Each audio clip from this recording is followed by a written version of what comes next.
Good morning friends, welcome back to another video of HTML। आज HTML की हमने HTML की सीरीज़ की आज दूसरा वीडियो है जहां हम डिस्कस करने वाले हैं कुछ टैग्स के बारे में। हमने पहले दो टैग के बारे में डिस्कस किया था जिसमें हमारा पेयर्ड और अनपेयर्ड टैग था। अब यहाँ हम डिस्कस करने वाले हैं एक सेल्फ क्लोजिंग टैग के बारे में। एक सेल्फ क्लोजिंग के टैग के साथ साथ यूटिलिटी टैग को भी हम डिस्कस करेंगे। तो यानी दो टाइप के टैगों को हम यहाँ डिस्कस करने वाले हैं। ठीक है, तो वीडियो को लास्ट तक देखिएगा, वीडियो को बीच में स्किप ना कीजिएगा। और अगर आपको कंटेंट अच्छा लगता है, यानी वीडियो में जो भी कंटेंट अगर आपको अच्छा लगता है तो वीडियो को लाइक, शेयर और चैनल को सब्सक्राइब जरूर कीजिए। Thank you. हम स्टार्ट करते हैं HTML के। देखिए, सबसे पहले हम डिस्कस करेंगे सेल्फ क्लोजिंग टैग।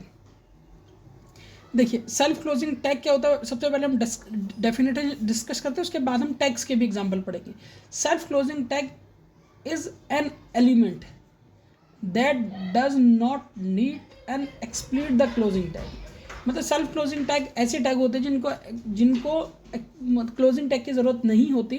ठीक है, वो एक सिंगल कोड होते हैं जिन्हें सिंगल लाइन में लिखा जाता है, उसके बाद वो खुद ही उसी में क्लोज हो जाते हैं। और क्लोज करने के लिए जो यूज़ किया जाता है वो हम यूज़ करते हैं फॉरवर्ड स्लैश का। यानी इस फॉरवर्ड स्लैश का हम टैग को क्लोज करने के लिए यूज़ करते हैं।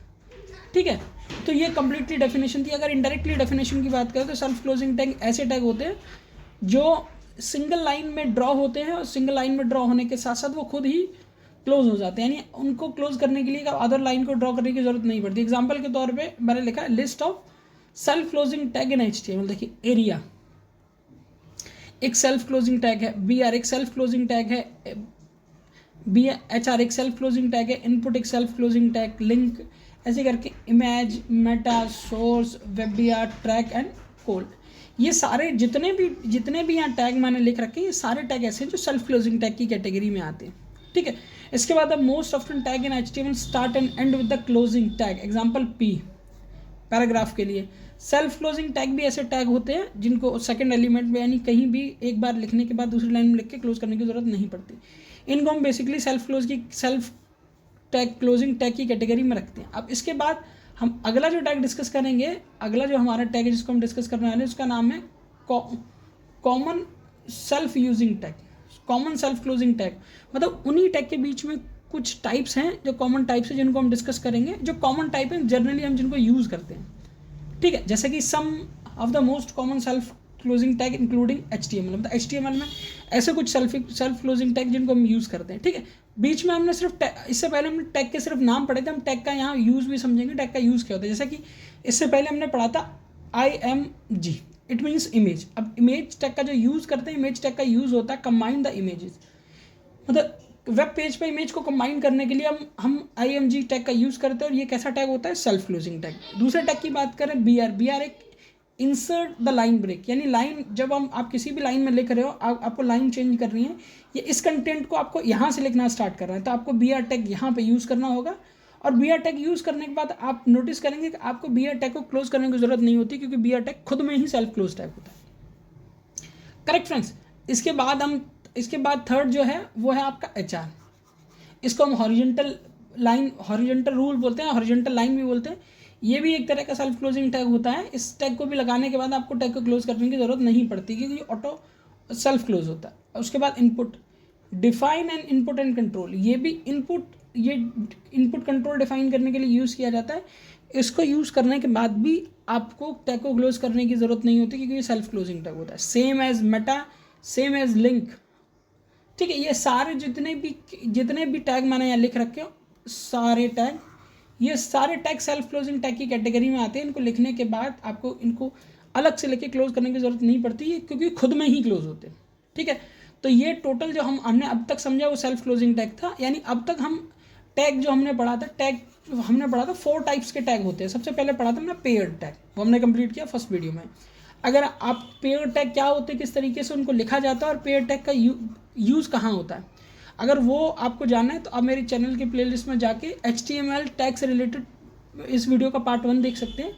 वहाँ से आप इन 2 टैग जो कि हमने पढ़े थे, एक तो था आपका पेयर्ड टैग, सेकंड था अनपेयर्ड टैग। तो दोनों पेयर्ड टैग अनपेयर्ड टैग क्या था, दोनों आपको वहाँ से पता चल जाएगा।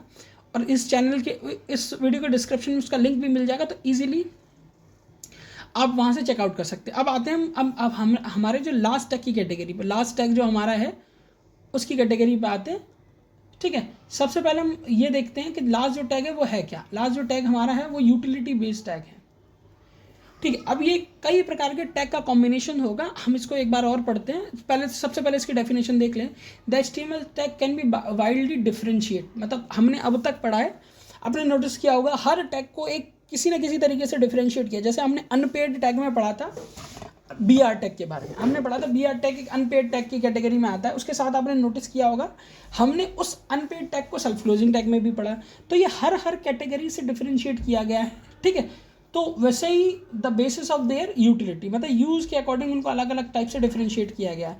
On the basic purpose they serve we can divide them self basically into the 3 category.